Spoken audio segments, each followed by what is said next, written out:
Vamos a dar inicio a la clase de hoy día que corresponde a cáncer de cervix o cáncer del cuello uterino. Voy a compartir mi pantalla.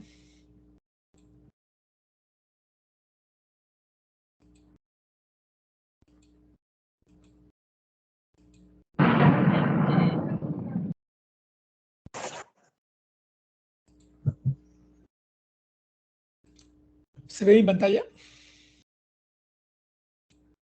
Sí, doctor. Bien, vamos a ver hoy día lo referente al tema del cáncer del cuello uterino, ¿no? Estas son las competencias que ustedes deben adquirir al término de esta sesión. Conocer la incidencia del cáncer del cuello uterino en el Perú, identificar los factores de riesgo, conocer el cuadro clínico y cómo hacer el diagnóstico, saber la forma de prevención, comprender las diferentes opciones de tratamiento y conocer los factores prognósticos. Desde el temario, el índice que vamos a desarrollar, vamos a ver incidencia, mortalidad, etiopatogenia, factores de riesgo, fisiopatología, historia natural del cáncer uterino, clasificación histológica, la forma de invasión, lo que es la clasificación de Bethesda, la clasificación de la FIGO, cuadro clínico, diagnóstico, ¿no? Y ahí vamos a ver lo que es el PAP convencional, la citología en base líquida o de base líquida, el test primario para ADN del PBH, la colposcopía con visión visual con ácido acético y el test de Schiller, la forma de detección según la evidencia, las opciones de tratamiento, factores pronósticos, la prevención en el Perú según la norma técnica de salud, del MINSA debe ser, pero he puesto la de salud porque tiene algunas pequeñas diferencias, pero yo creo que son, no sé, me parece que está más adecuado lo de salud. El algoritmo de salud, que se lo dejo para que ustedes se orienten fácilmente sobre cómo es este manejo y las conclusiones al final. Bien, en cuanto a incidencia y mortalidad, el número estimado de casos nuevos y difunciones de cáncer de cuello uterino en los Estados Unidos para el año 2020 era casos nuevos, 13.800 casos nuevos en los Estados Unidos, ¿no? Y habían difunciones por cáncer de cuello uterino, 4.290 difunciones. Es el cáncer el tercero más frecuente entre las mujeres de América Latina y el Caribe. Alrededor de 72.000 mujeres son diagnosticadas cada año en las Américas y 34.000 mueren por esta enfermedad. En el Perú, el cáncer cuello uterino es el más notificado, ¿no? En las mujeres, ocupa casi un cuarto de todos los cánceres en las mujeres, en la población general, y ocupa casi el 15% de todos los cánceres, ¿no? O sea, más o menos un sexto de todos los cánceres de la población general son cáncer de cuello. Y la tercera causa de mortalidad por cáncer en mujeres. Y en lo que es América del Sur, el Perú ocupa el cuarto lugar en mortalidad por cáncer de cuello uterino. Miren lo que está sucediendo. En el año 2018, los casos nuevos eran 4.103. Y agosto de este año 2022, los casos nuevos están en 4.270. O sea, había un aumento. Agosto. Pero acá falta septiembre. Y es exactamente al 12 de agosto. Falta casi más de medio agosto, septiembre, octubre, noviembre y diciembre. Y la difunción de miren en el año 2018, todo el año 2018, 1.836, y en el año 2022, 2.288 difunciones, a 12 de agosto de 2022, ¿no? Definitivamente en eso tiene que ver lo que ha ocurrido en la pandemia, ¿no? Se ha perdido el momento oportuno de hacer la detección y muchas mujeres han sido condenadas a sufrir el cáncer, ¿no? Entonces, lo que sucedió en la pandemia fue algo terrible, se cerró el nivel primario y al menos el año 2020 fue catastrófico, pues. Todo era COVID, se olvidaron del resto y acá están las consecuencias, ¿no? Se ha elevado los números de casos nuevos, o sea, incidencia del cáncer de cuello uterino en el Perú, ¿no? Y más mujeres están muriendo por este cáncer. Entonces la incidencia es alta y en muchos casos ya las mujeres llegan a estadios avanzados. Esto lo vemos siempre en la emergencia, ¿no? Pacientes que vienen con hemorragia que no saben que tienen cáncer, de pronto debutan con una hemorragia y cuando vamos a ver el cuello, vemos una lesión exofítica característica del cáncer y ya sabemos que es un cáncer. El grupo etario más afectado, en los casos clínicos avanzados de 40 a 49 años, y los pacientes naturales de la sierra son las más afectadas, seguidas por los nacidos en Lima. Acá está la estadística de INEM de 10 años, de 2009 a 2018, y vemos como cada año, en general, entre hombres y mujeres, el cáncer que cabeza las estadísticas es el cáncer cuello uterino. El segundo es de mama, que afecta a las mujeres. Y en lo que se refiere al cáncer femenino, el cáncer de cuello uterino es el primero también, el segundo el de mama. Etiopatogenia. El cáncer se origina en la unión escamocilíndrica, ¿no? En esta unión, ustedes saben que el cuello uterino está compuesto por epitelio cilíndrico que reviste al conducto endocervical, ¿no? Y de epitelio escamoso, ¿no? Que cubre la superficie del exocervix, ¿verdad? Entonces, el punto en que se une este epitelio del exocervix con el epitelio cilíndrico del endocervix, ¿no? A esto se le llama la unión escamocilíndrica, ¿no? Eso ustedes lo saben perfectamente bien. Ahora, esa unión escamocilíndrica, ¿no? Que está restringida a lo que sería la boca o el hocico de Tenca, como se le conoce a la parte del cuello, a la parte cervical externa del cuello, ¿no? Es una zona o un punto dinámico. Esta línea de unión escamocilíndrica, como lo vamos a ver más adelante, acá es dinámico, ¿no? Eso lo vamos a ver. Y va a tener que ver, o sea, tiene que ver esta dinámica con la pubertad, con lo que pasa en el embarazo, lo que pasa en la menopausia, lo que pasa cuando hay estimulación hormonal, ¿ok? Es un punto dinámico. Bueno, sigamos. La lesión precursora va a ser una lesión, una displasia que se inicia en este punto, ¿no? Entonces ahí se va a establecer lo que es la neoplasia intraepitelial cervical, famoso NIC, y que va evolucionando y que va a llegar al adenocarcinoma in situ y luego al cáncer invasor. Es un proceso casi siempre lento, bastante lento. El cáncer de cuello uterino es un cáncer lento, ¿no? Por eso quien se muere, mujer que se muere de cáncer lento, es por descuido, ¿no? En la población que tiene acceso a los servicios de salud, en las personas que tienen acceso a la educación, información, es un descuido total, ¿no?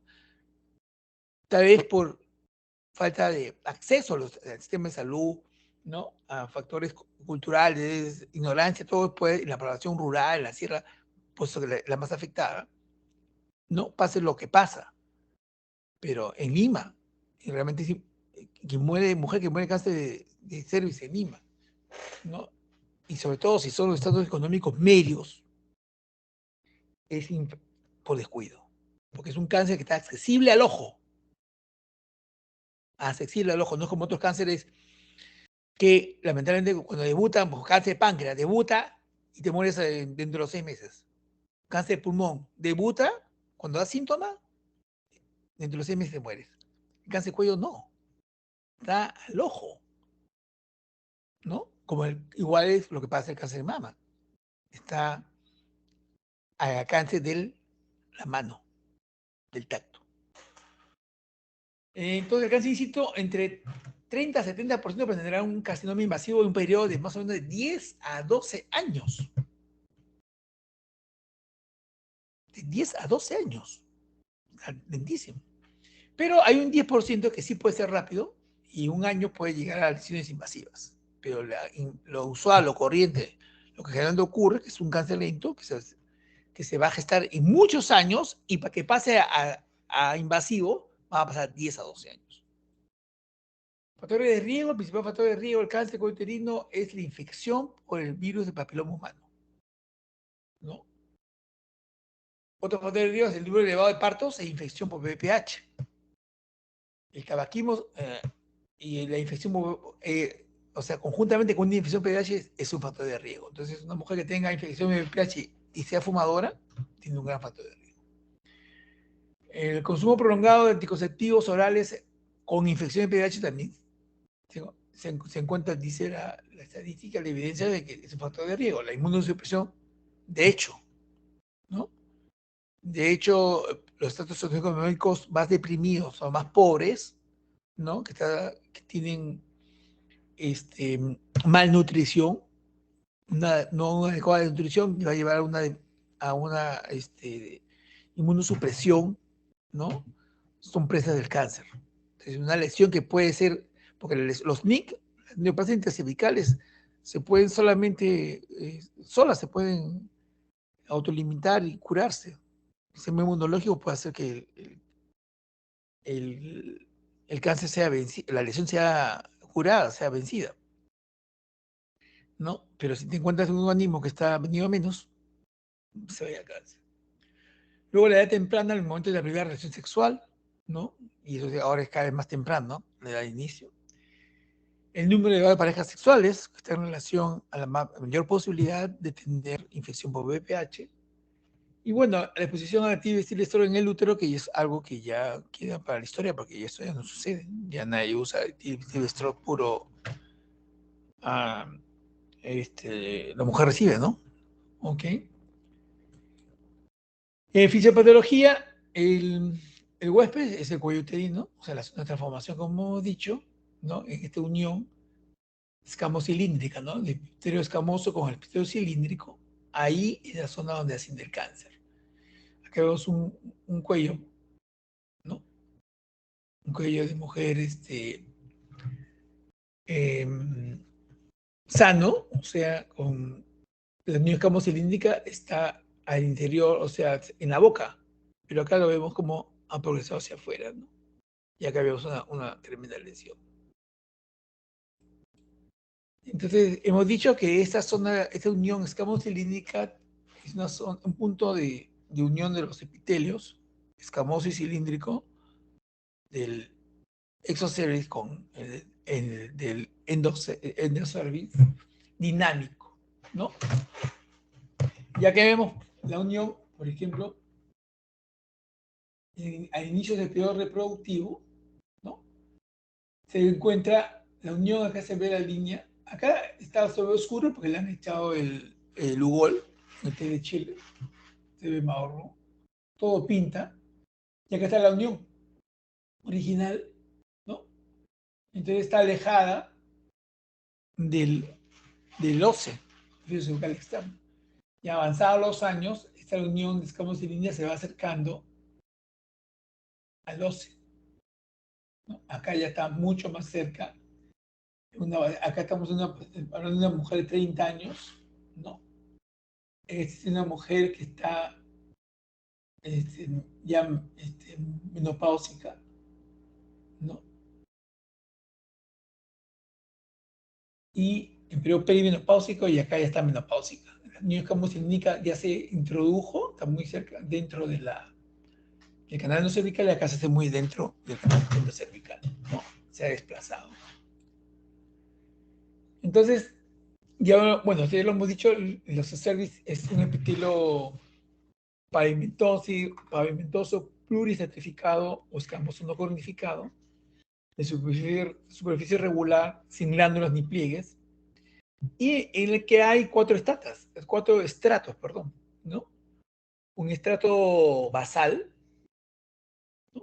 Un estrato basal, ¿no? Que es una sola fila de células inmadura, ¿no? Luego viene un estrato parabasal, que más o menos son 2 a 4 filas de células inmaduras, ¿no? Luego viene la capa intermedia, que son más o menos 4 a 6 filas de células, ¿no? Cantidades grandes de citoplasma en forma poliédrica, ¿no? Y luego, y también una cosa importante que ya comienzan a producir bastante glucógeno, ¿no? En esta zona intermedia. Y el estrato superficial, que son más o menos 6, 5 a 8 filas, ¿no? De células aplanadas, ¿no? ¿Ok?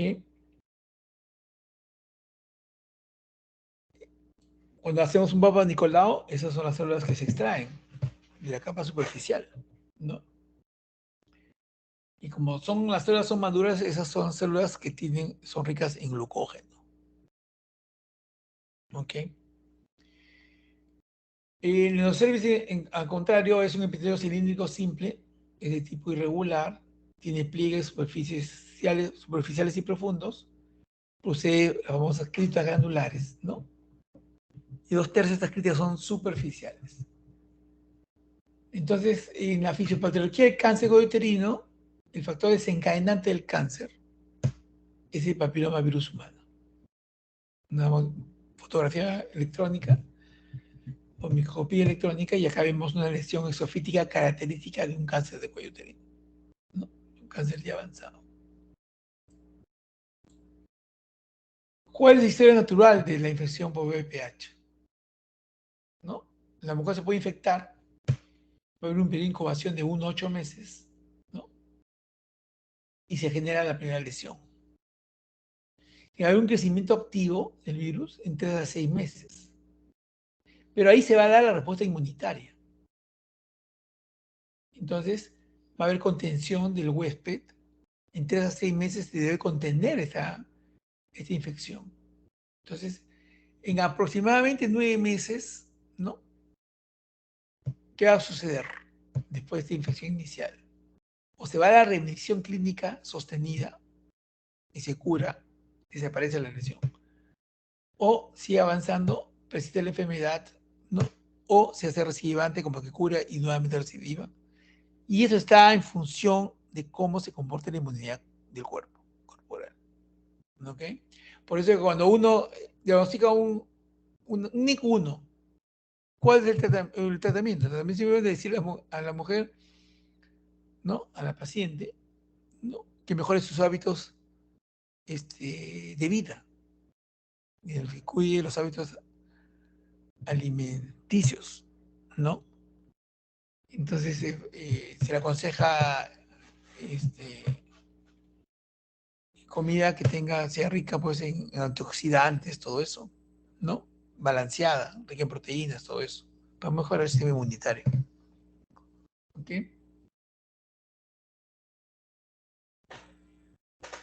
Igual, una vez que viéndolo por dentro, es el epitelio normal, viene el papilomavirus, lo infecta, ¿no?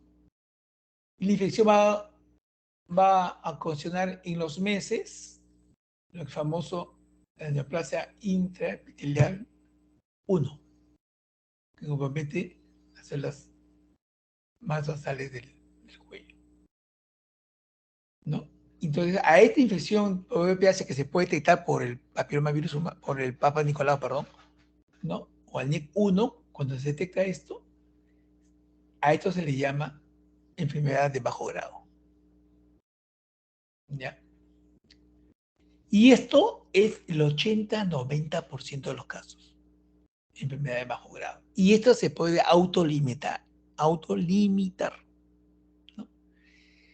Pero podría ocurrir de que siga avanzando el proceso de la enfermedad, ¿no? Y en 1 a 15 años, mire cuánto tiempo, pasemos lo que es la neoplasia intercervical interepitelial 2, el NIC2, o pasemos a un NIC3 o carcinoma in situ. Y esto es lo que se conoce como enfermedad de alto grado. ¿Ok? Entonces, pero todavía no es cáncer, todavía es una lesión premaligna. Y después viene un periodo que puede ser décadas, y en promedio hemos dicho que esto va a ir más o menos a los 10, 12 años, se va a convertir en carcinoma invasor. O sea, imagínense la cantidad de tiempo que se tiene para detectar que una lesión en el futuro se puede hacer cáncer. Aquí generalmente no se hace nada, simplemente se observa, se mejora la dieta, los hábitos de vida, y aquí sí hay que intervenir. Pero hay tiempo de sobra para detectarlo, ¿no? Antes que sea un carcinoma invasor, que es el 20% que va a la lesión, se será un 10 al 20% que va a ir a estadio más avanzado, o sea, al NIC2, sea in situ, ¿no? Y después sea el carcinoma invasor. En todo este tiempo, en todos estos 1 a 15 años, tenemos la oportunidad de hacer cribados, tamizajes, de Papa Nicolau, ¿ok? Y si hay lesión, Papa Nicolau con colposcopía, test de Schiller, infusión visual con ácido acético, el famoso IVA, y diagnosticar la lesión si va más allá de lo que el simple Papa Nicolau te dice, ¿no? Y, o sea, se puede hacer tratamiento, o sea, de acá nomás hacer tratamiento, ¿no? Y ya cuando se hace cáncer, hay que hacer tratamiento, ¿no? Entonces aquí estamos hablando de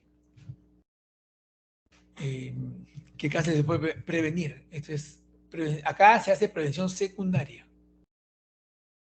Prevención primaria es evitar que te infectes. Es la vacuna. La vacuna es prevención primaria. Esto ya es prevención secundaria. Ya cuando tratas del cáncer es prevención terciaria. Entonces tenemos lesiones intraepiteliales de bajo grado, que es el NIC1 y o la infección por VPH. Y la lesión de alto grado, que es el NIC2, NIC3, o incluye el cáncer del cuello uterino in situ. Posteriormente, la progresión es a cáncer infiltrante y después en estadio 1, 2, 3, 4.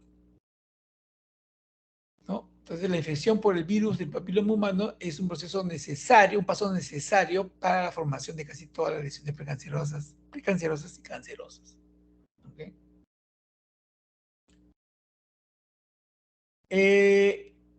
Como hemos dicho, el virus intenta replicar y sobrevivir. Y va a depender qué tan buen sistema inmunológico tienes para que ello no ocurra. Hay 80 tipos de serotipos de BPH, ¿no? Los de alto riesgo son todos estos, ¿no? 16, los más comunes, 16, 18, 31 y 33. En primer lugar, 16, 18, después 31 y 33, pero también 35, 39, 45, 51, 52, 56, 58, 59, 68, 73 y 82 lo son. Y de posible alto riesgo son 26, 53 y 66.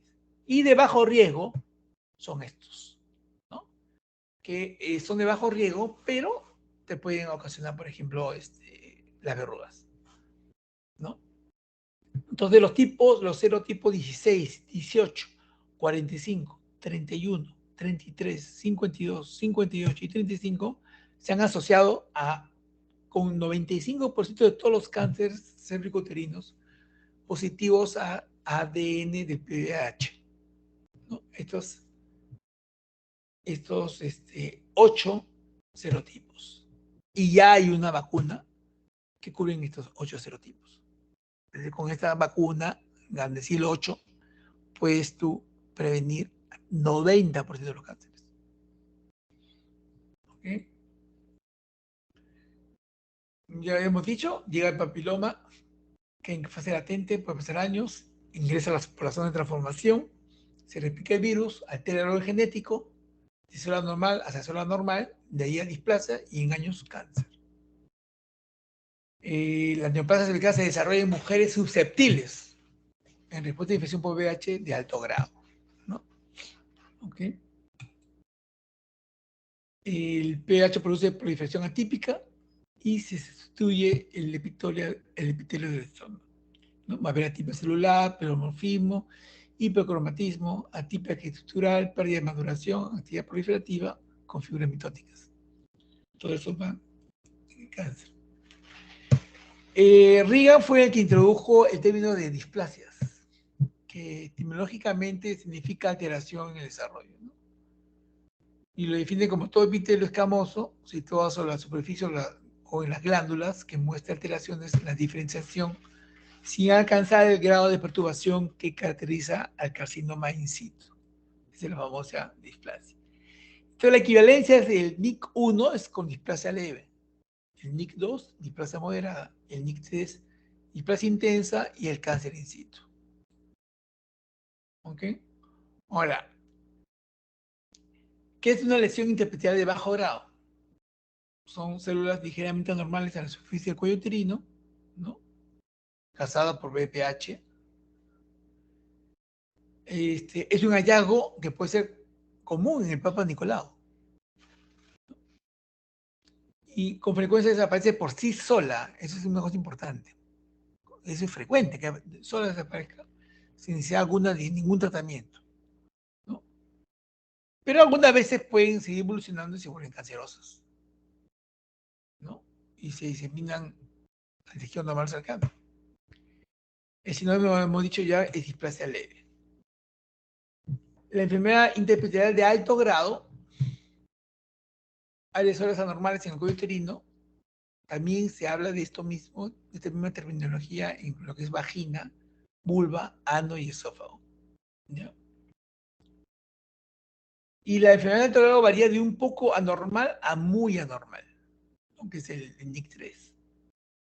Es una infección crónica ya del VPH, ¿no? Se puede encontrar, detectar al PAP, ¿no? O la biopsia. Sin tratamiento es posible que se vuelvan cancerosas y se eliminen al tejido normal, sin tratamiento. Pero también podrían revertir, sí podrían revertir. Hay series que indican, por ejemplo, que hasta el NIC3, ¿no? El 70% va a ir al cáncer y 30% podrían curar. Podría revertir, regresionar. El asunto es esto que va a estar en función del sistema inmunológico de la mujer. ¿Ok? Entonces, pero aún así, por eso tampoco hay que asustar a la paciente. ¿No? Te le dicen tienes un NIC3, no es que tengas cáncer. Vas a hacer cáncer en el futuro.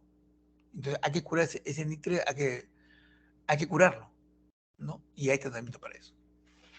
El sinónimo es displasia moderada o grave, ¿no? Lo mismo, ya lo hemos dicho, donde ocurre cómo empieza la infección y cómo se va transformando las células de la paga basal hacia adelante, ¿no? Pasamos de la infección al NIC1, al NIC2, cuando se compromete todo el grosor del epitelio y se rompe se infiltra, rompiendo la basal, entonces hablamos ya de un cáncer infiltrante.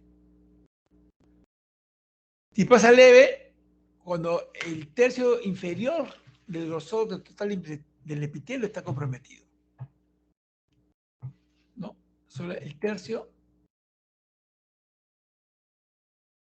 inferior del grosor total del epitelio. Moderada afecta el tercio medio de todo el grosor del epitelio.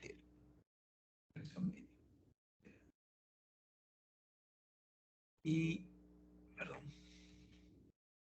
intensa afecta el tercio superior. Estamos acá arriba.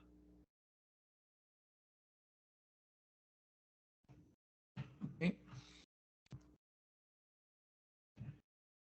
El in situ es el preinvasor. El carcinoma microinvasor ya pasó a las glándulas, o sea, ya las glándulas son sustituidas por células cancerosas.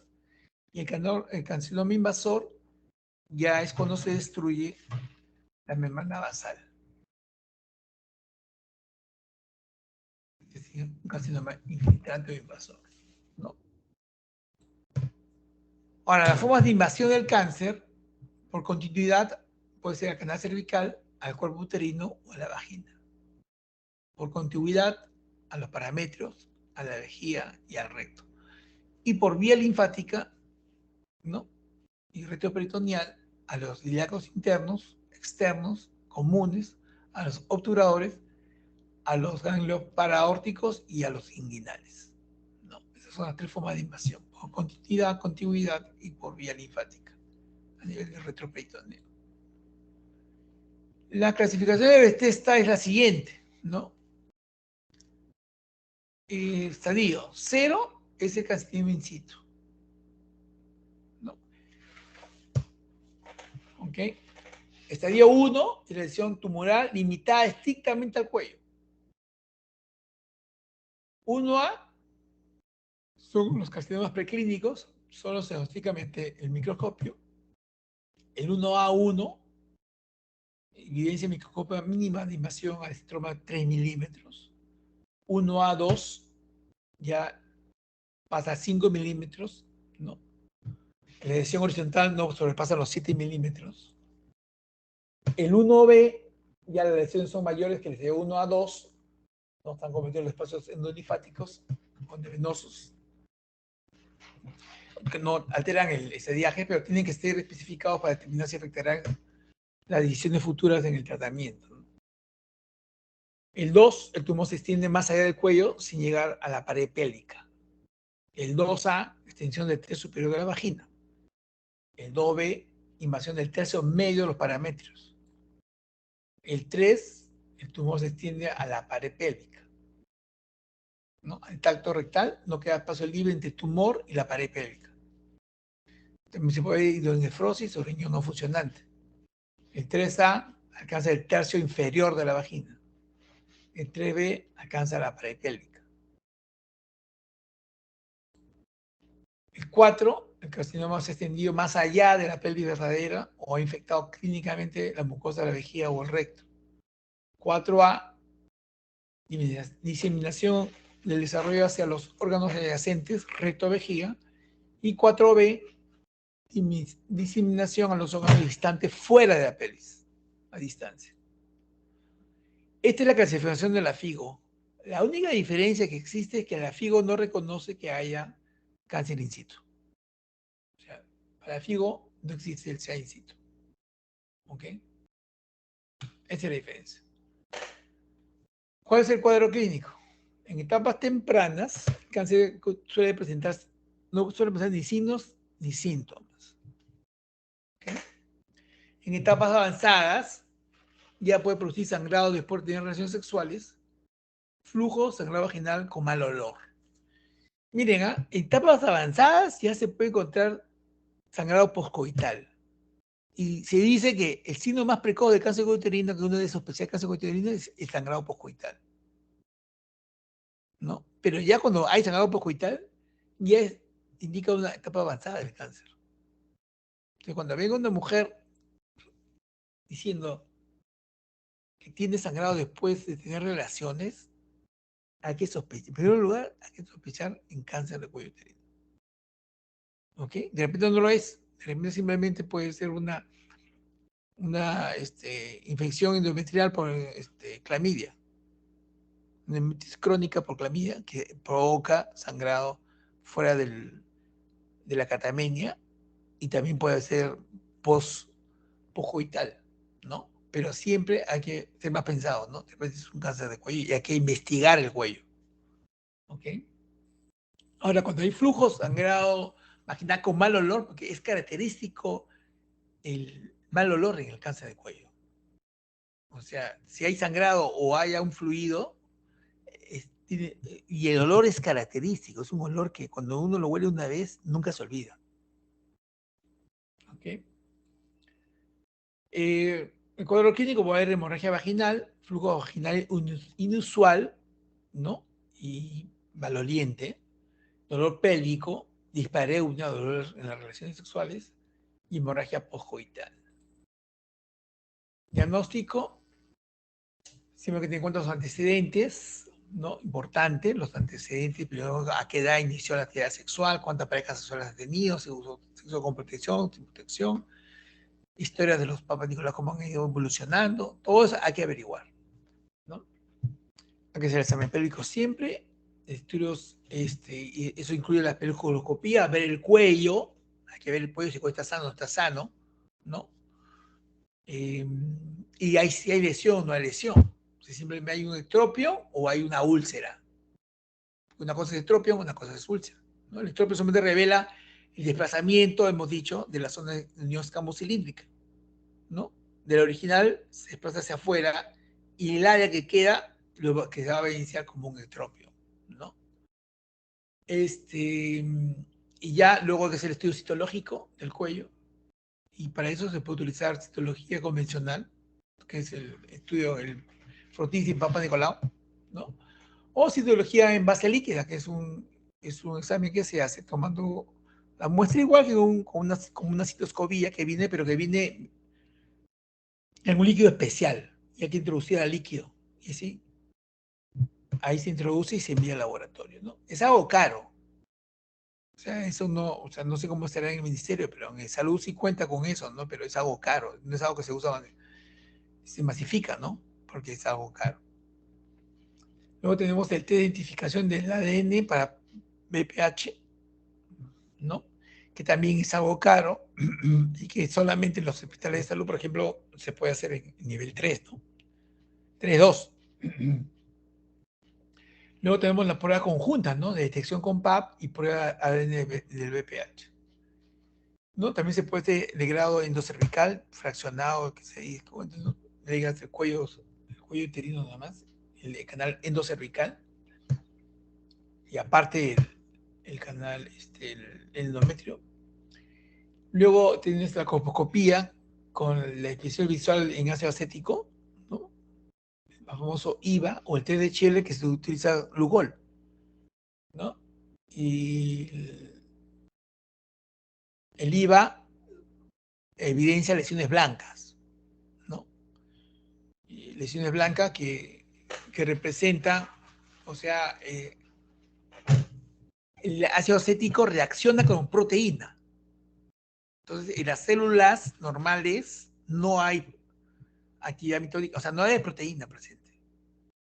¿No? Cuando habla de proteína es porque son células que tienen gran actividad reproductiva mitótica. Entonces, eso es, las lesiones son lesiones potencialmente malignas o premalignas. No, es la zona de metaplasia, de transformación. Y el té de Chile igual, el té de Chile, el Lugol, reacciona con el glucógeno. Lo característico del cuello sano es que tenga rico glucógeno. Entonces el glucógeno reacciona con el Lugol, con el yodo, y se pinta todo, se pinta caoba, color caoba, uniforme caoba. Pero las zonas que no se pintan, ¿no? Es porque esa zona no hay glucógeno. Y las que no tienen glucógeno son las zonas donde hay lesión. ¿No? En vez de glucógeno, lo que ha reemplazado son las proteínas. ¿Ok? También se puede hacer la biopsia. Aquí está lo que es el Fortif convencional. Ahora se utiliza mucho esta citoscopía, ¿no? Ya no se usa la espátula de aire. Pero todavía, o sea, bueno, me refiero aquí en Lima, de repente en salud, pero de repente todavía en medio rural, en provincia, se utiliza la espátula de aire, ¿no? Que es como un majalengua, ¿no? Que tiene una forma especial para tomar con esto la muestra, ¿no? Y cuando se usa espátula de aire, se usa espátula de aire y se usa hisopo. No espátula de aire y se usa hisopo. En cambio, cuando se utiliza la citoscopía, entonces ya solamente se utiliza citoscopía porque toma muy buenas muestras, ¿no? Esta es la citología en base líquida, ¿no? Así viene. También viene con una escobillita adentro, eso se introduce al cuello, se soba y se mete al líquido. La ventaja es que acá toda la muestra se utiliza, porque las muestras de células están acá, se diferencian, se separan. Acá en la lectura de acá acá se hace un extendido, ¿no? Y va a depender qué tan bien tomada la muestra está y qué tan bien esparcida está para que no se amontonen cuando se amontonan las células no se pueden leer. Entonces lo que hace el citólogo es buscar las células que están sueltas, solas, y esas son las que analizan, ¿no? En cambio acá todas las células van a estar sueltas y va a estar el íntegro de la muestra, ¿no? Es una ventaja. Y se puede también utilizar ¿cómo se llama? Para hacer estudios del ADN del BPH. ¿Ok?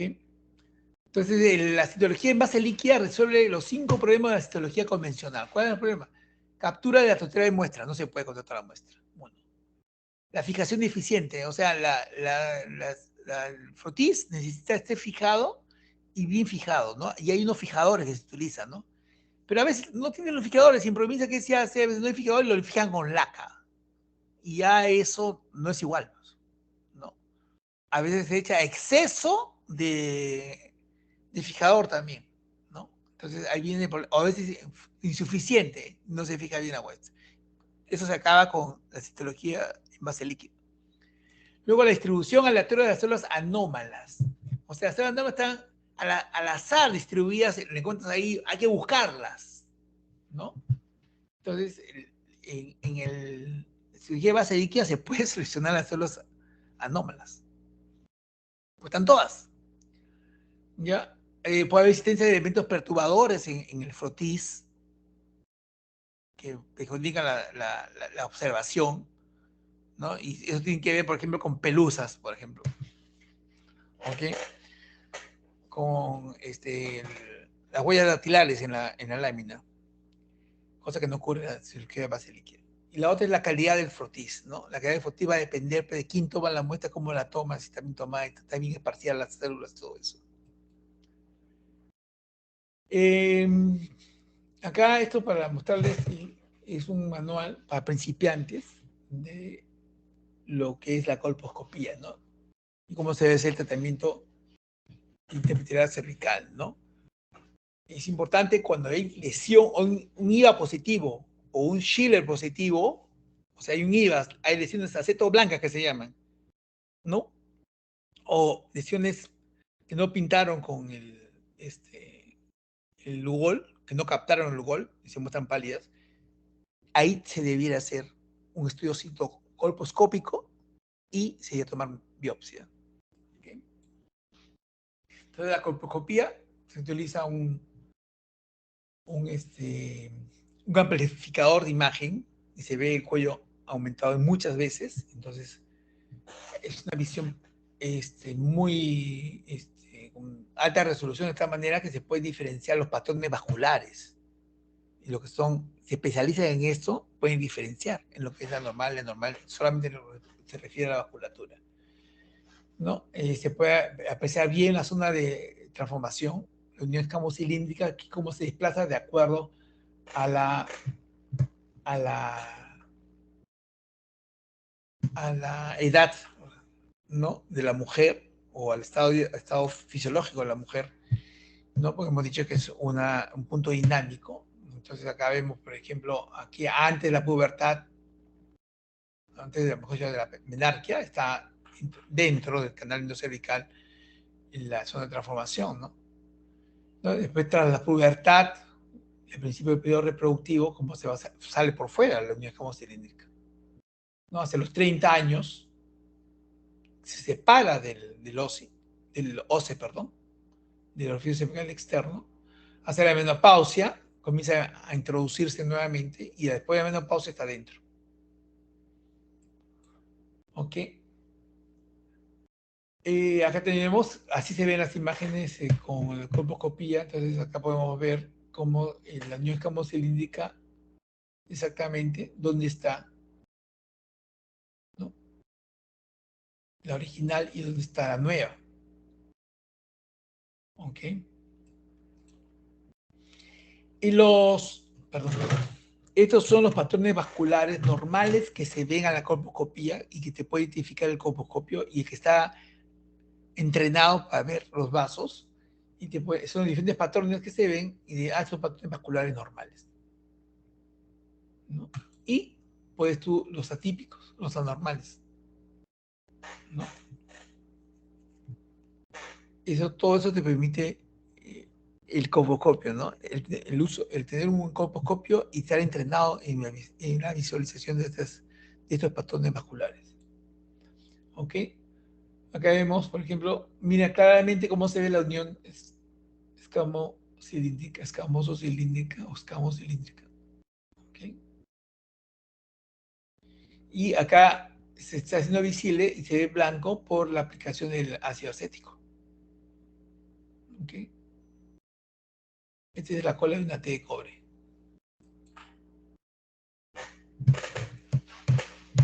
Acá vemos el cambio de color del epitelio. Este es epitelio, esta es una transformación, ¿ves? Esto es epitelio cilíndrico, no es escamoso, ¿no? Y se hace visible tras la aplicación del ácido acético. ¿Mm? Bueno, acá es un cuello posmenopáusico.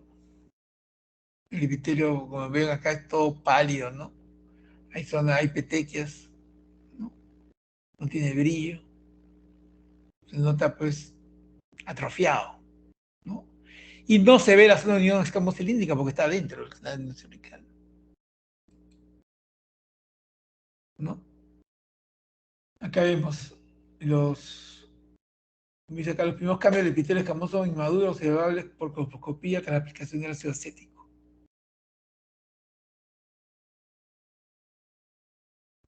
Si se ven bien, las puntas de la vellosidad cilíndricas, porque es un epitelio ciliado, se ven blancas, ¿no? Esta es la zona de transformación.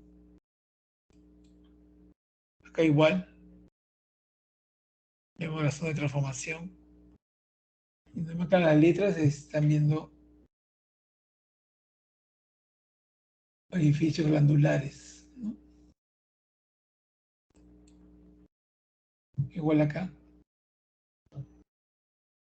como se pinta, el ácido acético lo hace pintar blanco, ¿no? La zona de transformación es el contorno y hay una área blanca de transformación, ¿no? Esta lesión es sospechosa. No necesariamente va a ser cáncer o lesión premaligna. Porque los procesos inflamatorios también te llevan a lo mismo, pero justifica hacer una biopsia. Eso es lo que se hace la colposcopía, sale esto y justifica hacer la biopsia. Si la biopsia sale normal, ahí queda el asunto. Aquí hay un pólipo que está saliendo, ¿no? Y acá está la zona de transformación. También se ve el epitelio cilíndrico, la aplicación de estético. Este es el Shadow Lugol. Todo día pintar marrón, ¿no? Todo día estar uniformemente. Si estuviera sano, debería estar como esto.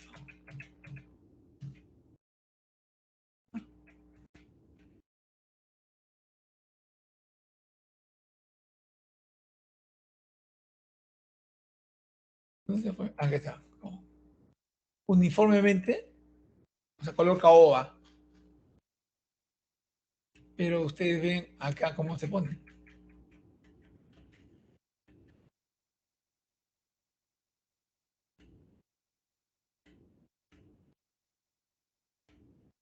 Son unas pálidas.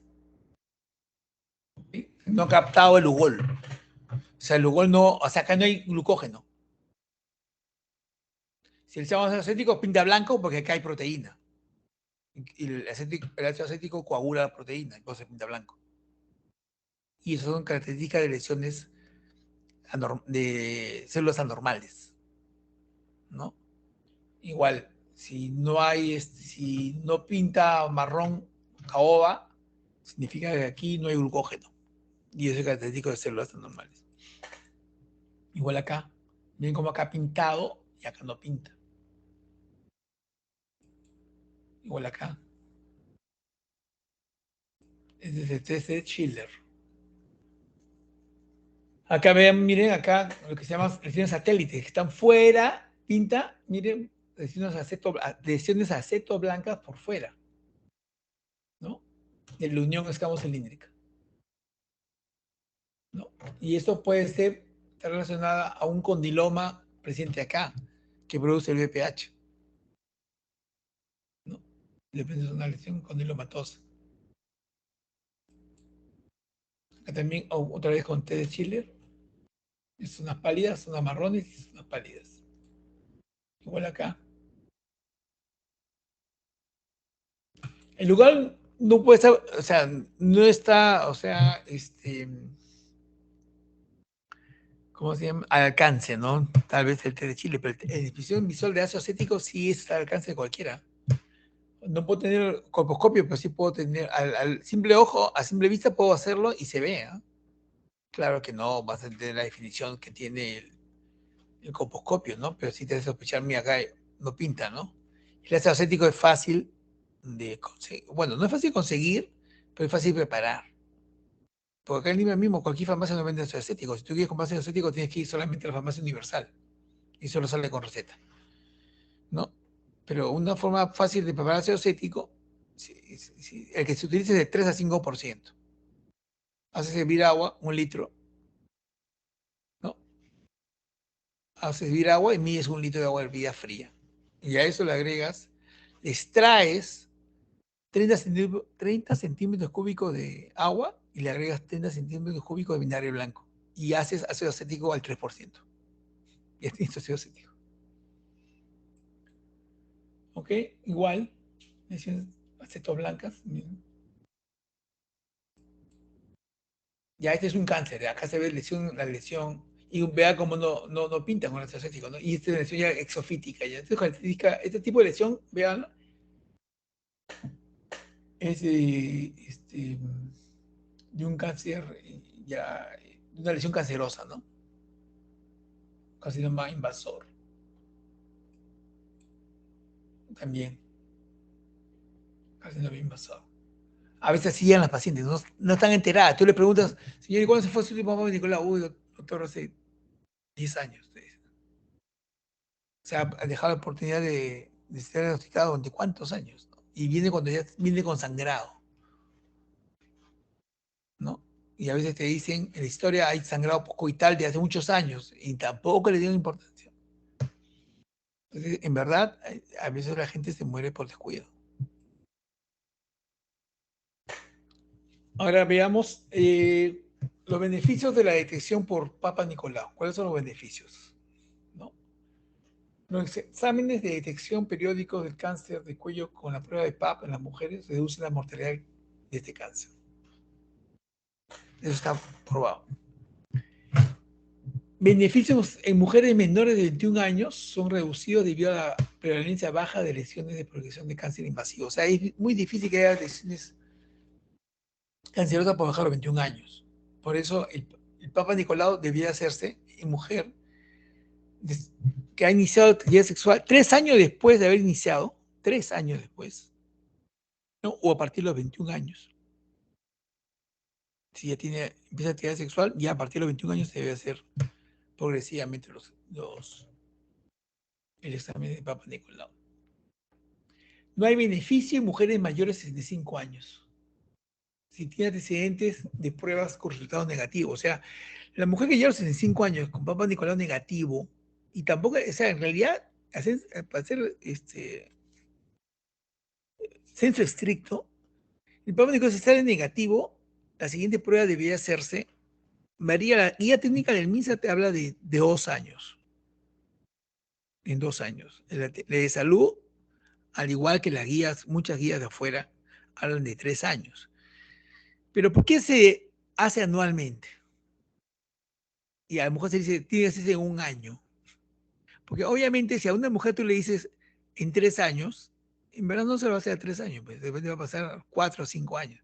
Porque si tú le dices, hágaselo dentro de un año, el siguiente control, esa sí se lo va a hacer de repente 2 a 3 años.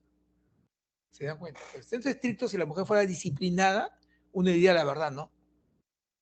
Hágase el próximo control en 2 años según la guía técnica del MINSA. En salud, a los 3 años.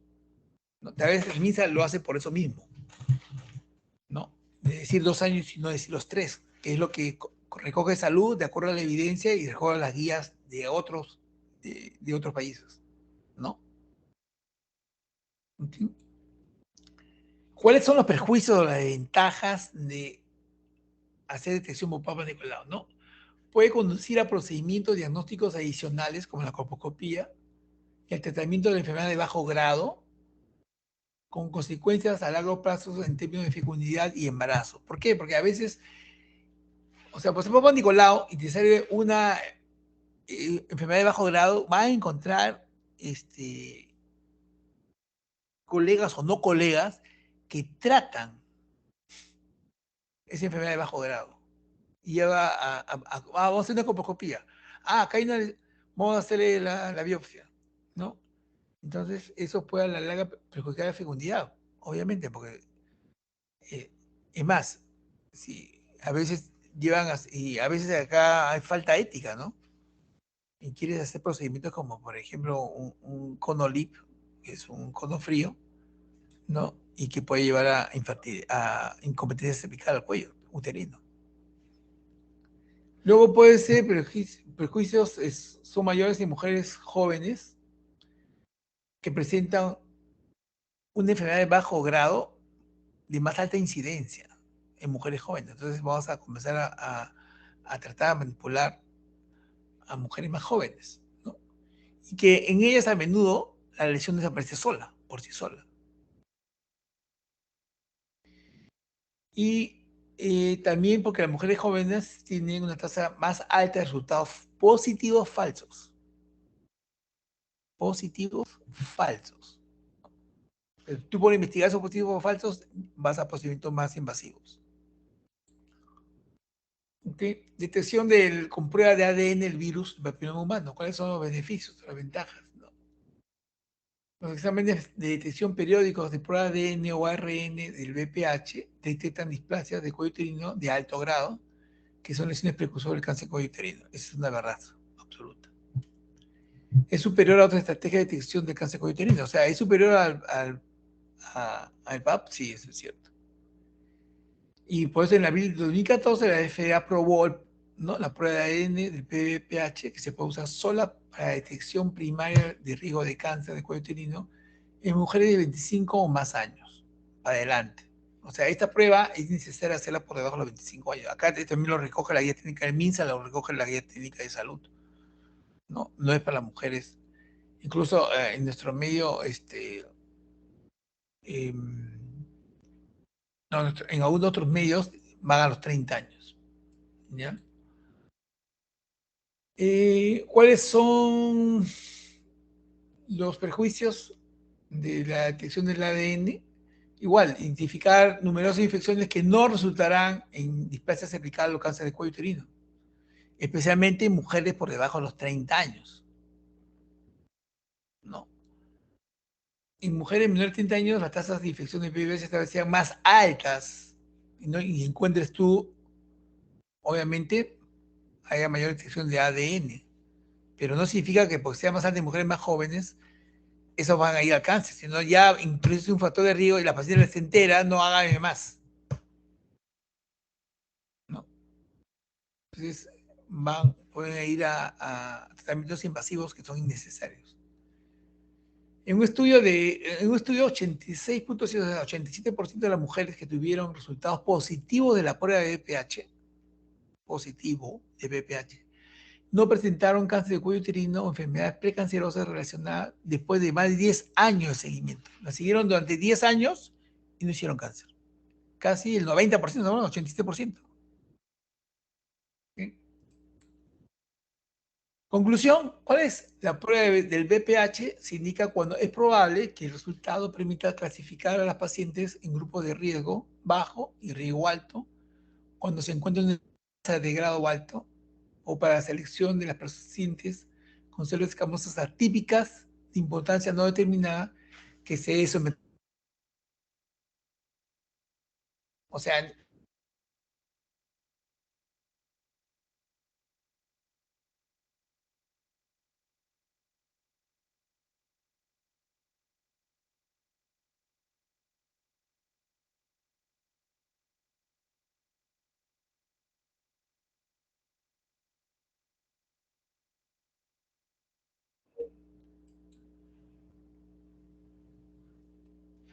ahora, la prueba conjunta, o sea, hacer PAP y hacer BPH, ¿es bueno? ¿Cuáles son los beneficios de hacer las dos pruebas a la vez?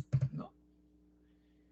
Hacer examen de detección cada 5 años con prueba conjunta en las mujeres de 30 años o más es más sensible para detectar anomalías cervicales que solo PAP. Eso es cierto, pero en mujeres de más de 30 años. La detección con ambas pruebas reduce la incidencia de cáncer de cuello uterino. Ahora, hacer el ADN del BPH en nuestro medio pues es complicado, pues no es fácil, o sea, no todos van a tener acceso a esta prueba, ¿no? Entonces en nuestro medio tenemos que conformarnos con hacer PAP, ¿no? Y si sale alterado, ir a colposcopía, con IVA o test de Chile, y si salen alterados, ir a la biopsia. ¿Ok? Y si la biopsia confirma, no, se va a cono. y el cono va a confirmar si la lesión es la misma en todo el cuello o si se hacer más, ¿no? Porque el cono, se saca un cono y cuando se hace un cono, o sea, una paciente viene y le detecto un PAP alterado, una NIC3, te dicen. Entonces va a colposcopía. Le hacen el test de IVA, sin hacer todas blancas, biopsia. En la biopsia sale NIC3. Pero ese es un punto de la biopsia, de un punto del cuello, perdón. Entonces, el siguiente paso sería hacer un cono.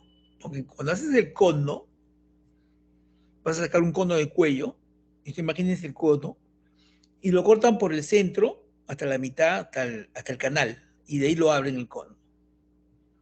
Entonces, lo abren y van a tener como un, un pliego que lo han abierto, ¿no? ¿Y qué hacen ahí? Hacen cortes, 30 cortes, y van a estudiar los 30 cortes. Y van a ver si la lesión esa que se encontró en un punto determinado se repite, es igual en todos los otros puntos. Porque puede ser que en un punto es NIC3, pero en otro punto ya es carcinoma in situ o carcinoma invasor. Por eso es necesario el cono. ¿Ok? Ahora se hace cono frío, que es el cono LIP, ¿no? Y ya no el cono cruento, que es el cono que se hace con bisturí, que se corta el cono, es sangrante. Pues el frío es que se hace con masa, se utiliza electricidad y se corta el cuello. ¿Cuáles son los prejuicios de hacer más pruebas? Se relacionan con más resultados positivos falsos que el PAP solo, imagínense, ¿no? Los resultados anormales conducen a pruebas más frecuentes y a procedimientos diagnósticos invasivos. Entonces, ¿a qué se debe llevar esto? ¿No? Esta es la clasificación del Papa Nicolau, ¿no? Clase 1 es ausencias horas atípicas o normales. Papa Nicolau clase 2 corresponde a citología inflamatoria. Y es bien común en los cuellos de las mujeres, ¿no? Que hayan citología inflamatoria. Clase 3 de Papa Nicolau es displasia. Refería leve o moderado, o sea, ni 1 ni 2. Clase 4 ya hay citología atípica. Y eso corresponde al NIC3, que es de la displasia severa, o al carcinoma in situ. Y Papa Nicolau clase 5 es citología concluyente de malignidad. O sea, estamos frente a un carcinoma invasivo. Ahora, ¿es necesario hacer Papa Nicolau en mujeres sin cuello uterino? No son útiles para mujeres en las cuales el útero se le sacó por una causa benigna. O sea, la mujer que se le sacó el útero por una miomatosis uterina y se hizo una histerectomía total, salió cuello todo. ¿Es necesario hacer Papa Nicolau? Ya no. Solo se debe hacer del fondo del saco, ciego que va a quedar de la vagina, de las mujeres que fueron operadas por cáncer de cuello, una lesión maligna de cáncer de cuello, de repente un estadio, un cáncer in situ, y se le hizo una histerectomía radical, ampliada de vagina. Entonces, ahí hacía que entra en control Papa Nicolau el fondo vaginal, el muñón de la vagina. ¿Okay? En mujeres sin cuello uterino, menos de 1 por 1000 tuvo resultados normales de la prueba PAP en un estudio determinado, ¿no? O sea, es muy bajísima la posibilidad de que pueda ser. Pero sí, una advertencia que es nunca, nunca se debe hacer una esterectomía que no haya tenido por lo menos un control de Papa Nicolau previo, o sea, inmediato, ¿no? Porque uno podría haber una lesión, digamos, una lesión, un C in situ. El tratamiento para esa C in situ es hacerle la histerectomía radical, la ampliada vagina, y no una histerectomía simple, ¿no? Entonces el tratamiento sería insuficiente quirúrgico. Y lo hicimos ¿por qué? Porque no sabíamos. Pero si lo hubiésemos sabido, cambia el asunto. ¿Ok? ¿Cuáles son las opciones de tratamiento? Están ahí, ¿no? ¿Se me escucha bien? Sí, doctor. Estamos acá. Sí, doctor. Hágame sentir que no estoy solo. No sean malos. Ya, Cuando el carcinoma es in situ, clasificación que no acepta la FIGO, acá lo pongo, ¿no? Se puede hacer un cono, por ejemplo. El cono puede ser diagnóstico y tratamiento. ¿En qué mujeres? En mujeres que no han completado paridad. No tiene un hijo la mujer, entonces se le dice, se le sacó el cono, sí tiene un cáncer in situ, puede haber que, o sea, ese cáncer ha quedado controlado haciéndole esto, puede haber quedado curado incluso, no se sabe. Pero usted no tiene hijos, tenga hijos. O sea, complete su paridad y ahí completamos la cirugía. Eso es lo que se hace.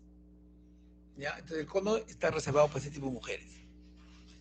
O puede ser una mujer que tenga alto riesgo quirúrgico, cardiológico. Entonces se le hace solamente el cono. Y el cono podría curarla. Y después se le hace seguimiento. O se le puede hacer una esterectomía, ¿no? Para pacientes en edad post-reproductiva. O sea, ya, si la paciente ya tuvo sus hijos, o está en menopausia, ya de repente tiene 3 hijos, tiene, digamos, 35 años, es joven, ya tiene 3 hijos, ya puede sacar el útero, ¿no? Ahora, si está en menopausia, ya saca el útero. Ahora, radioterapia interna para pacientes inoperables desde el punto de vista médico, o sea, por una dolencia cardíaca, algún problema, alto riesgo, entonces el beneficio quirúrgico, de repente, o sea, frente al riesgo de complicaciones, todo, no justifica, ¿no? Y va a radioterapia que es más seguro para el paciente. La puede tratar bien también, la radioterapia. Ahora la radioterapia ha variado, pero ya no es como antes, que antes la radioterapia te creaba muchas complicaciones, ¿no? La vejiga, el recto, todo eso ya no se ve desde que entró el uso del acelerador lineal, ¿no? Que es más precisa. Si tengo un estadio 1, también puede ser el cono, hasta completar paridad, o una histerectomía total, ¿no? O ya sería una histerectomía radical modificada con linfadenectomía, o sea, una radical, ¿no? ¿Cuál es la diferencia? Va a ser la diferencia de ser, ¿por qué no lo hago total? No, va a depender si la paciente va a tolerar el procedimiento quirúrgico, va a depender de su estado general, va a ser de otra enfermedad de fondo, todo eso, ¿no? La que está sana, todo eso, tiene que ir a una histerectomía radical, ¿no? Podría ser que no tenga esas condiciones, entonces ni siquiera pone histerectomía, entonces va a una traquelectomía radical, o sea, sacar el cuello nada más, totalmente el cuello, ¿no? O una radioterapia intracavitaria. Este es el cono, ¿no? Este cono cruento, cuando se hace con bisturí, es un cono cruento, ¿no? El cono lips es el cono frío. Y este cono, una vez que se los traes así, lo cortas por el centro, así hasta el canal no cervical, y lo vas a abrir. Entonces te va a quedar un tejido, ¿no? Desplegado así, y vas a hacer cortes, 30 cortes. Y analizas los 30 cortes y ves si la lesión que presenta el paciente en un punto determinado es la misma en todos los puntos del cuello. Luego, para el cáncer de cuello uterino en estadios 1B y 2A, radioterapia con quimioterapia simultánea, puede ser histerectomía radical y linfadenectomía pélvica bilateral con radioterapia pélvica total y quimioterapia o sin estas. No. Traqueotomía radical, eso solo saca el cuello, quimioterapia neoadyuvante, radioterapia sola, radioterapia más intensidad modular. Entonces, el 1B y hasta el 1B, 2A, 1B, 2A, entonces todavía la cirugía radical, el tratamiento quirúrgico es efectivo. Llega un punto y es similar a lo que hace la radioterapia, por eso que acá pone radioterapia, pues es histerectomía, es indistinto, ¿no? Ya cuando estás en un estadio 3, 4, ya aquí ya no va el tratamiento quirúrgico. En un 2B todavía puede ir tratamiento quirúrgico, pero, como vamos a decir, o sea, lo voy a repetir, el beneficio entre operar y no operar, radioterapia y cirugía es similar. Okay. En estadio 4B, solamente radioterapia paliativa, eso está fuera de la pelvis. Quimioterapia operativa y otra terapia sistémica. Si el cáncer de cuello uterino es recidivante, o sea, había sido tratado y vuelve el cáncer, entonces radioterapia más quimio operativa más otra terapia sistémica, ¿no? Ahora están usando biológicos, por ejemplo. ¿Ya? Y la integración pélvica es una cirugía muy agresiva, ¿no? Esas son las opciones de tratamiento. Factores pronósticos, ¿de qué van a depender? Del grado de diseminación, del estadio clínico, básicamente. En la enfermedad, en el momento del diagnóstico, más del 90% de los casos de cáncer de cuello uterino se puede detectar rápido mediante la prueba de Papa Nicolau y la prueba del PPH. Más del 90%. La prueba de PAP y del VPH no se hacen en cerca del 36% de las mujeres que cumplen con los requisitos para hacerlas, lo que conlleva una tasa de mortalidad más alta de la esperada. Esto en los reportes del Instituto Nacional del Cáncer de los Institutos Nacionales de Salud de los Estados Unidos, que un tercio de sus mujeres no se hacen esas pruebas estando dentro del perfil de las que tienen que hacerse, si no se la hacen, no se la ofrecen. Ahora vamos a ver un cuadrito. ¿Cuál es la prevención para el cáncer? Educación para la prevención, la vacunación contra el VPH. Resección en casos selectos de la zona de transformación infectada por VPH. Detección, diagnóstico y tratamiento de las lesiones precursoras, ¿no? Y vigilancia epidemiológica de las mujeres tratadas. A eso está referido la prevención. Según la OPS, el tamizaje y el tratamiento oportuno de las lesiones precancerosas, junto con la vacunación contra el VPH a las niñas, son claves para prevenir este tipo de cáncer y salvar vidas. Miren lo que sucede cuando no se desperdicia la oportunidad de hacer esta detección, este tamizaje, ¿no? En el año 2012, estas son las oportunidades perdidas para hacer prueba de detección de cáncer de cuello uterino. En el 2012, 8 millones de mujeres no se había hecho pruebas de detección durante los últimos 5 años en los Estados Unidos. 7 de cada 10 mujeres que no se habían hecho prueba de detección iban al médico regularmente y tenían seguro de salud.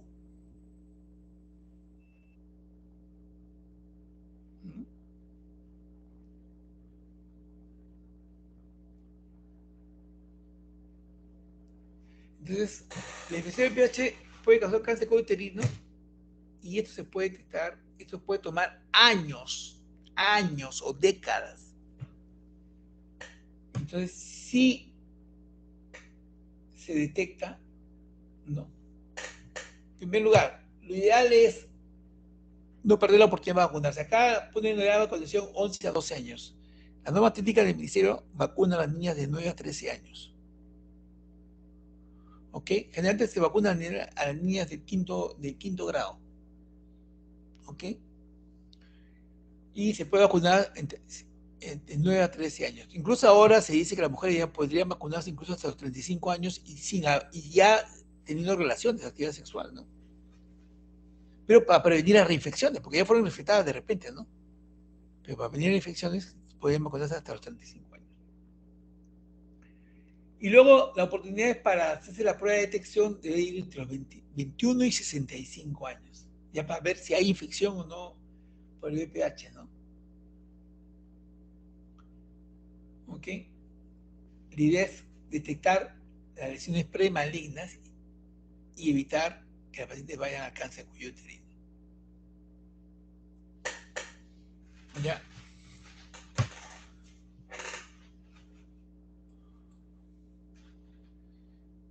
En relación a la vacuna, podemos decir que sobre la base de pruebas sólidas, la vacunación contra el VPH, ¿no?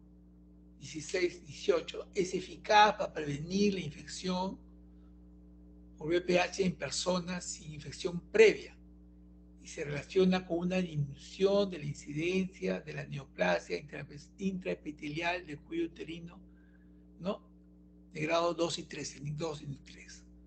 Por extrapolación, esta vacuna también se debería relacionar con una incidencia reducida de cáncer de cuello uterino. Eso según los institutos nacionales del cáncer de los Institutos Nacionales de Salud Pública de los Estados Unidos, ¿no? Aunque las vacunas contra los tipos específicos del virus logran prevenir el cáncer invasor, solo ofrecerán protección a un subconjunto de casos cuya proporción variará en todo el mundo. Al usar los datos de un estudio multicéntrico en casos y controles realizados en 25 países, se calculó que una vacuna que contuviera los 7 tipos más comunes podía prevenir 87% de los cánceres, ¿no? Mientras que una vacuna con solo los 2 tipos más comunes, la 16 y 18, evitaría el 71% de los cánceres. Ahora ya hay una vacuna para 8 serotipos, Gardasil 8, previene el 90% de los cánceres. ¿Ok? Esto es al 2020, marzo de 2020. Según la norma técnica de salud, la prevención primaria es vacuna contra el VPH, 2 dosis intramuscular con intervalo de 6 meses. La población escolar, mujeres de 9 a 13 años. Incluso los varones también podrían entrar en la vacunación.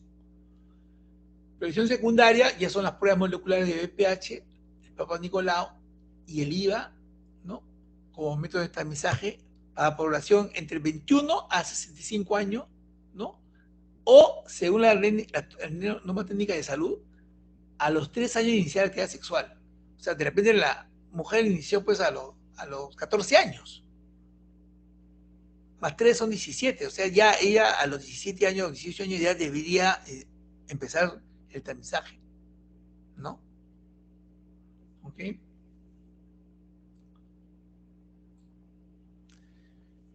Y el principio de la prevención secundaria en el enfoque de tamizaje es el tamizaje y tratamiento, o sea, ver y tratar, ¿no? Porque tú si ves lesión, tienes que tratar. Si no, tomas tu Papa Nicolau y punto. Pero a veces te va a pasar de que vas a hacer Papa Nicolau y vas a ver lesión. En las mujeres con resultados negativos en la prueba de IVA o en el PAP, el nuevo tamizaje debe realizarse en 3 años.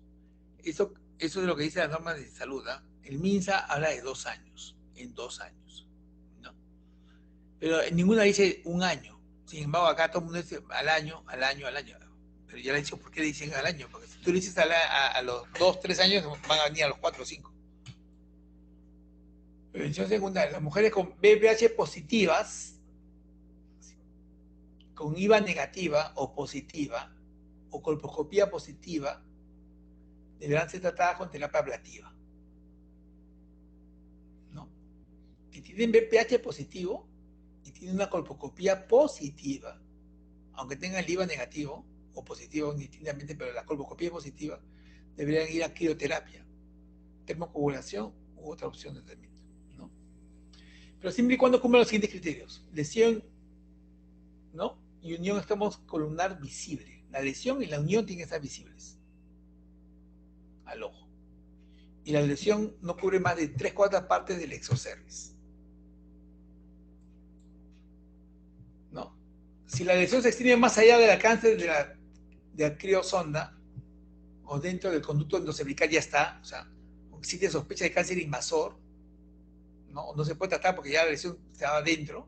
La paciente no satisface las condiciones para la crioterapia y debe ser referida a un establecimiento con mayor capacidad resolutiva para su tratamiento, o sea, para hacer un cono o un LIP, un cono LIP.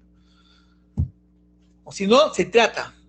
Acá generalmente lo más común es hacer electrocauterización de la lesión, ¿no? O sea, si es visible la unión de escamo cilíndrica y la lesión es visible y la zona alcanza hasta donde está la lesión, se quema. Si no, mejor hacerle un cono.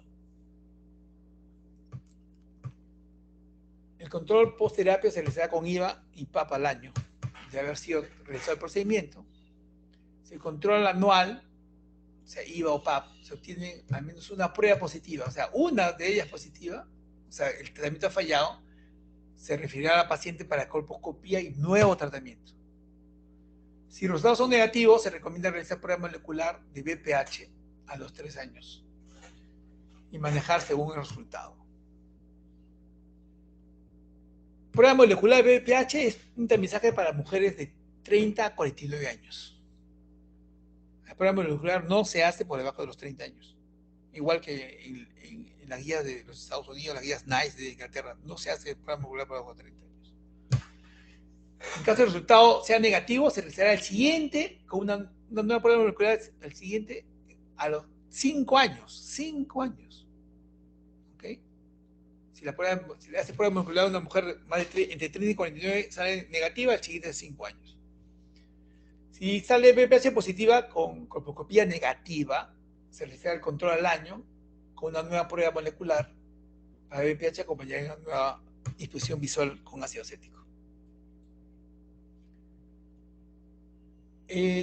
Tamizaje de cáncer couterino con IVA en mujeres de 30 a 49 años cuando no hay disponibilidad de prueba molecular de VPH. O sea, si no hay, y lo más probable es que no hay mucho, o sea, en el Perú son las mismas con seguridad y en tercer nivel, ¿no? Pero si no hay, el control de mujeres de 30 a 49 años debe ser con inspección visual con ácido acético. O sea, Papa Nicolau positivo pasa a colposcopía con inspección visual acética. Si no tiene colposcopía, igual haces inspección visual acética y vas a ver las lesiones. Y te veía tratamiento, ¿no? Si sale negativo el IVA, se le será el tamizaje en 3 años. Si sale positivo, será tratamiento con terapia ablativa, si tiene los criterios que hemos dicho, ¿no? O se refiere para el LIP, el condón-LIP. El control posterapia se realiza con IVA y Papa Nicolau al año de haber sido resuelto el tratamiento. Si el control anual, o sea, IVA y OPAP, se obtiene al menos una prueba positiva, o sea, hay falla de tratamiento, se refiere al paciente para hacer colposcopía y no tratamiento ablativo o hacer un LIP. Si los resultados son negativos, se recomienda controles cada 3 años con IVA y manejo según resultados. Tamizaje de mujeres de 50, ahí cambia el asunto. 50 a 64 años se recomienda, ya no se recomienda prueba de detección de VPH por ADN, sino se recomienda solamente hacer PAP, citología cervical cada 3 años. ¿No? Es importante que se da asegurar la toma de muestras cervicales, o sea, que sea cada 3 años. Por eso acá no se dice cada 3 años. Si dice cada 3 años, no viene. O sea, dice cada 1, y va a venir a los 2, 3 años. En caso se encuentre lesiones premalignas de bajo grado o mayores, ¿no? Se les dará una colposcopía. De encontrarse lesiones visibles, se tomarán biopsias. De encontrarse, se les dará coletaje no cervical a cargo de un médico entrenado. Si se obtienen 2 PAP negativos consecutivos, ya no se recomienda seguir haciendo tamizaje. Si se obtienen 2 PAP positivos negativos, ya no se recomienda seguir haciendo tamizaje. Entonces, el punto es que máximo se hace el control de este tamizaje en 5 años, y eso no se cumple. Acá hay muchas mujeres en salud, lo veo yo a cada rato, están haciendo el control de Papa Nicolau 68, 70, 75 años, 80 años, y la mandan para hacer. No tiene ningún sentido. Ningún sentido. Porque si una mujer no ha desarrollado un cáncer hasta los 75 años, ya la vida no le alcanza para hacerlo. Así de simple. O sea, a los 65 años no ha desarrollado un cáncer en una mujer de cáncer de cuello uterino, ya no le alcanza la vida para hacerlo. Por eso es que ya no entra a control. El mensaje de mujeres, esto ya lo hemos visto, ¿no? Sí.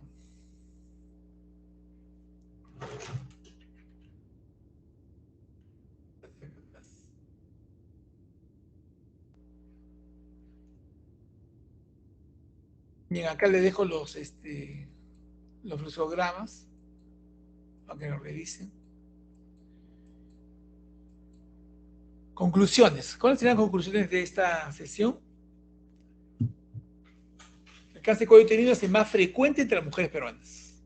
La incidencia es alta y en muchos casos llegan a estadios avanzados. Las etapas tempranas no suelen presentar signos ni síntomas. Sin embargo, el síntoma más precoz es el sangrado postcoital. Ojo con eso. Más del 90% de los casos de cáncer de cuello uterino se pueden detectar rápido mediante la prueba de Papa Nicolau y la prueba de VPH. Tamizaje de cáncer de cuello uterino con IVA cumple importante papel cuando se cuenta con prueba molecular de BPH. Cuando no se cuenta con prueba molecular de BPH, si no se cuenta, IVA. El cáncer cérvico-uterino es una enfermedad prevenible, detectable y generalmente curable si se diagnostica en sus estadios iniciales. En realidad es curable el cáncer cuello-uterino. Se puede curar. Yo conozco mujeres que están curadas con cáncer cuello-uterino, que han sido operadas hace 30 años y están curadas. La estrategia de prevención abarca la educación, la vacunación contra el VPH, la restricción de casos selectos de la zona de transformación infectada por VPH, la detección de lesiones precursoras, ¿no? Y la vigilancia de las mujeres tratadas. Bien, eso es lo que quería decirles exactamente en 1h30 como lo había programado. ¿Alguna pregunta?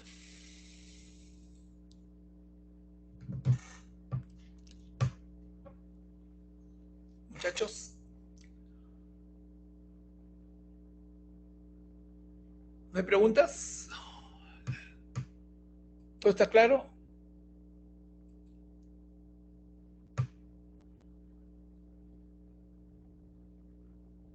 ¿Me escucha? Sí, doctor, sí. Sí, doctor, sí se le escucha. ¿Por qué no contesta? La red, doctor, un poco... ¿Ah? ¿Ya todo está claro? Sí, la red. Sí, doctor. Sí, doctor. No hay dudas. Espero que saquen 20 pues, en el examen. Bien. Bien, doctor. Ha sido un placer. Ya bajé la lista. Gracias, Grupo doctor. hasta el jueves, un nuevo grupo. ¿Ya? Gracias, doctor. Y ya será hasta la próxima Gracias, clase. doctor. Tengo una clase más con ustedes sobre avances en ginecología, laparoscopía y seroscopía. O sea que todavía no me despido. Fue un placer, ¿ah? Gracias por la atención.